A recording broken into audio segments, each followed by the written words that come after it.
ভালোবাসি, বাকি তিনজন কষ্ট পাবে। ওকে ভালোবাসি, বাকি তিনজন কষ্ট পাবে। মুক্তখানার জন্য ভালোবাসি, বাকি তিনজন কষ্ট পাবে। আমি রসুল তো কষ্ট দেওয়ার জন্য আগমন করিনি। লাকাদ জাআকুম রাসূলুম মিন আনফুসিকুম আজিজুন আলাইহি মা আনিতুম হারিসুন আলাইকুম বিল মুমিনিনা রাউফুর রহিম। আমি তো রাউফুর রহিম, আমি কাঁদতে বেশি ভালোবাসি। আমার নবী বলে, আমার স্ত্রীরা আমি কাকে বেশি ভালোবাসি এখন বলবো না, আগামীকাল ফজর নামাজ পড়ে তোমরা আমার সামনে আসবা, আমি কাকে বেশি ভালোবাসি আমি ক্লিয়ার করে দিব। এবার চারজন স্ত্রী রাতে ঘুমাতে গেল, কারো ঘুম আসে না। রসুল যে কাকে বেশি ভালোবাসে, রসুল যে কাকে বেশি ভালোবাসে। এবার গভীর রজনীতে প্রথম একজন স্ত্রী ঘরে গেল, হে আমার প্রিয়তমা, লাব্বাইকা সাদাইকা রাসূলুল্লাহ। নবী কেন ডেকেছেন? আমার নবী বলে, তোমার ডান হাতের তালু খুলো। যখন খুললো, রসুল তার ডান হাতের মধ্যে দুইটা খেজুরের দানা দিয়ে বলল, আমি যে তোমাকে দুইটা খেজুরের দানা দিয়েছি একমাত্র আল্লাহ, আমি রসুল আর তুমি জানবে। বলে ইনশাআল্লাহ। দ্বিতীয় নম্বর স্ত্রী করে গেল, তার হাতে দুইটা খেজুরের দানা দিয়ে বলল, আমি যে তোমাকে দুইটা খেজুরের দানা দিয়েছি আল্লাহ, আমি রসুল আর তুমি জানবে ইনশাআল্লাহ। তিন নম্বর স্ত্রী করে গেল, তার হাত দুইটা খেজুরের দানা। চার নম্বর স্ত্রী করে গেল, তার হাত দুইটা খেজুরের দানা। প্রত্যেকের হাতে দুইটা দুইটা দুইটা করে খেজুরের দানা দিয়ে এবার আমার নবী ঘুমিয়ে পড়লো। সকালবেলা আযান হলো, আসসালাতু খায়রুম মিনান নাওম, ঘুম থেকে নামাজ উত্তম। চারজন স্ত্রী এট এ টাইমে নামাজটা আদায় করে রাসূলুল্লাহর সামনে হাজির। নবী নবী নবী নবী কাকে বেশি ভালোবাসেন এবার তো বলবেন। আমার নবী বলে, বসো। যখন বসলো, আমার নবী বলে, ওয়াল্লাহি, আল্লাহর কসম, চারজনের ভিতরে আমি তাকেই সবচেয়ে বেশি ভালোবাসি। গতকালকে রাতে যার হাতে দুইটা খেজুরের দানা দিয়েছিলাম, জোরে বলুন সুবহানাল্লাহ। নানাজন মুস্কি মুস্কি হাসে, নবী তো আমাকে দুইটা খেজুরের দানা দিয়েছে, তাহলে আমাকে বেশি ভালোবাসে। বাবারা যেন মুস্কি মুস্কি হাসে, নবী তো আমাকে দুইটা খেজুরের দানা দিয়েছে, আমাকে বেশি ভালোবাসে। তবে কাউকে বলা যাবে না। মুত্তাখানার জন মুস্কি মুস্কি হাসে, নবী তো আমাকে দুইটা খেজুরের দানা দিয়েছে, তাহলে আমাকে বেশি ভালোবাসে। চারজন স্ত্রী চারজনের দিকে তাকায়, মারামারি নাই, দাঙ্গা হাঙ্গামা নাই, চুলাচুলি নাই। চারজন স্ত্রী রাসূলুল্লাহর দিকে তাকিয়ে চারটা মুস্কি হেসে দিয়ে একসাথে রাসূলুল্লাহর কপালে চারটা চুমা খেয়ে প্রমাণ করে দিল মুসলমানদের একমাত্র সুপারস্টার মদিনাওয়ালা নবী। ডান হাত তুলে বলা ঠিক কিনা? কাকে সুপারস্টার বলে? জবাব তোমার কাছে আমি হাত জোর করে বলি, রাসূল এমন একজন সুপারস্টার। ওই রাসূলের কি কোনো সমস্যা? মনিটরটা একটু দাও, মনিটর দাও। এই যে মাইকের আওয়াজটা আসে না প্যান্ডেলে, ইয়াল্লা হাবিবি, বাইরে মাইকটা আসে না, মাইকের আওয়াজটা একটু কমাই দাও। এসএসসি পরীক্ষার শেষের দিকে তো মোটামুটি, আর কয়েকটা পরীক্ষা আছে, পোলাপান একটু লেখাপড়া করুক না। মাইকের আঘাতে যদি লেখাপড়ার সমস্যা হয় তো মাহফিল করে আমাদের কি হবে? এই জন্য বাইরের সাউন্ড একটু কমাই দিবা, মনিটর একটু বাড়াই দিবা। মুসলমানদের সুপারস্টার মদিনাওয়ালা আমার রসুল বলেছে, আমার দুইটা সুন্নাত কেউ যদি তোমাদের ঘরের ভিতরে ঢুকাতে পারো, তোমার ফ্রিজ লাগবে না, টিভি লাগবে না, এসি লাগবে না, টাইলস লাগবে না, তোমার ঘরটা এমনিতে জান্নাতের বাগান হবে। আমি বুঝলাম না। আমার নবী বলে, ঘরে ঢোকার সময় স্ত্রীর দিকে তাকিয়ে আসসালামু আলাইকুম ওয়া রাহমাতুল্লাহ একটা সুন্নত আদায় করবা। সালামটা শেষ করে স্ত্রীর দিকে তাকিয়ে একটা মুস্কি হাসি দিবা।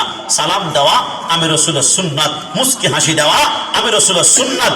এবার ঘর থেকে বের হওয়ার সময় স্ত্রীর দিকে আবার সালাম দিবা, ঘর থেকে বের হওয়ার সময় আবার মুস্কি হাসি দিবা। ঘরে ঢোকার সময় দুইটা সুন্নত আদায় করেছ, বের হওয়ার সময় দুইটা। আমি রাসূল তোমার ঘরে শান্তির জিম্মাদার হয়ে গেলাম। জোরে বলিস। আজকে মুস্কি হাসি আমাদের ঘরে নাই।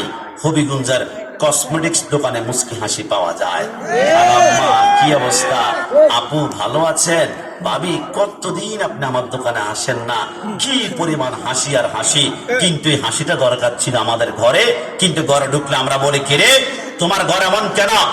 তরকারিতে লবণ কেন বেশি হয়েছে, হলুদ কেন কম হয়েছে, বাচ্চা কোচা রাখতে পারো না, অপরিষ্কার কেন, শুধু ধমক আর ধমক, একটা হাসিও নয়। কিন্তু ঘরে ঢোকার সময় স্ত্রীর দিকে তাকিয়ে একটা হাসি দেন, কসম খোদার 12 ঘন্টার ক্লান্তি 1 সেকেন্ডের ভিতরে নিমেষেই দুলিশ্বাত হয়ে রাসূলের সুন্নতের কারণে শান্তির বাগান হয়ে যাবে। জোরে বলে সুবহানাল্লাহ। রাসূলের সুন্নত সুন্নি বললেই তো হবে না।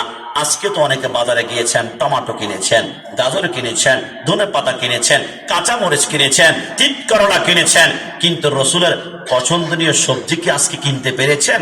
রসুলের সবচেয়ে পছন্দনীয় সবজির নাম হচ্ছে লাউ বা কদু। একটু জবান খুলে বলে সুবহানাল্লাহ। আমি একটা ছোট্ট অনুরোধ করব, লাউ যদি কখনো কিনেন পায়ের সাথে এরকম ধাক্কায় ধাক্কায় আনবেন না। রসুলের পছন্দের খাবার তো আপনি চেষ্টা করবেন বুকে অথবা কাঁধে নিয়ে হাঁটার জন্য। অনেকে হয়তো বা হাসবে, গোলাম রাব্বানি কাশেমি 80 টাকা দিয়ে লাউ কিনে কাঁধে নিয়ে আবার হাঁটতে হয় নাকি? এটা কেমন কথা?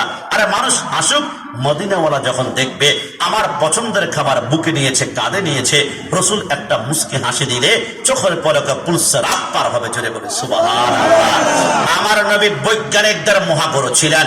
রাসূল বলেছেন খাওয়ার আগে অথবা খাওয়ার পরে তোমরা 1 চিমটি লবণ খাও। নবী কেন? আমার নবী বলে খাওয়ার আগে এবং পরে 1 চিমটি লবণ যারা খাবে, এই 1 চিমটি লবণের ভিতরে 70টা রোগের শেফা রয়েছে। একটু যাবেন আমার মুরব্বী আব্বাকে জিজ্ঞেস করেন, আজ থেকে 30 বছর আগে বর্তমানে ডায়রিয়া পাতলা পায়খানার জন্য যে ওরসালাইন খাওয়া হয়, 40 বছর আগে ওরসালাইন ছিল না। কি করতো জানেন?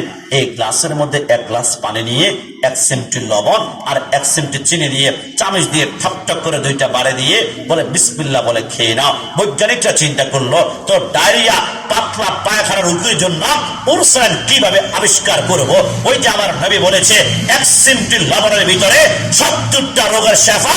এই লবণের হাদিস থেকে বৈজ্ঞানিকরা ওরসালাইন আবিষ্কার করেছে। তাই তো ওরসালাইন খাওয়ার সময় একটু লবণ লবণ অনুভব হয়। জোরে বলে সুবহানাল্লাহ।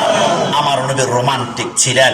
মাঝে মাঝে বৃষ্টি হলে রাসূলুল্লাহ জানালা দিয়ে হাতটা এরকম বের করে বৃষ্টির মধ্যে হাতটা নাড়াচাড়ি করতেন। আমার মা সিদ্দিকা বলে একদিন বলে দেখলাম রাসূলুল্লাহ বারান্দার মধ্যে গিয়ে এই কাপ পর্যন্ত বৃষ্টির মধ্যে একবার ভিজায় একবার চলে আসে, একবার ভিজান একবার চলে আসে। নবী এমনটা কেন করছেন?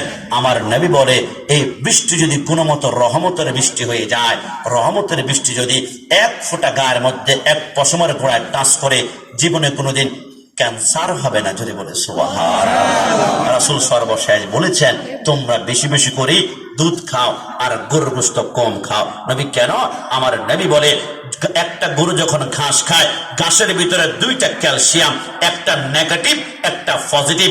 নেগেটিভ ক্যালসিয়ামটা গরু যখন খায় এটা গোশতের ভিতরে ঢুকে যায়। ডাক্তার বলে গোশত একটু কমাই খাবেন, কোলেস্টেরল হওয়ার সম্ভাবনা আছে, ফ্যাট হয়ে যাবে, আবার আপনার চর্বি বেড়ে যাবে, ডায়াবেটিস বাড়বে। আর বেশি করে দুধ খাবেন, কারণ ডাক্তাররা যখন ঘাস খায়, গাভী যখন ঘাস খায়, ওই ঘাসের পজিটিভ ক্যালসিয়ামটা দুধের ভিতরে ঢুকে। আমার রাসূল বলেছেন দুধ খেলে শরীর শক্তিশালী হবে, কারণ এটা দুনিয়ার খাবার নয়, এটা জান্নাতি খাবার। জান্নাতে 4টা নহর পাওয়া যাবে, একটা দুধের নহর, একটা শরাবের নহর, একটা মধুর নহর, আর একটা হচ্ছে ইন্না আতাইনাকাল কাউসার। ওই কাউসারের মালিক আমার নবী। নবী বলে আমি যদিও মালিক, আমি কিন্তু বন্টন করব না, বন্টন করবে আমার ডানে একজন যুবক, আমার বামে একজন যুবক। এদেরকে মুহাব্বত করতে পারলে হাউজে কাউসার নিশ্চিত। আমার নবী বলে একজন হাসান আর একজন ইমাম হুসাইন। জোরে বলে সুবহানাল্লাহ। ওই হাসান হুসাইনের মুহাব্বত চাই কি চাই না? 2 হাত তুলে বলেন চাই কি না? ফাতেমার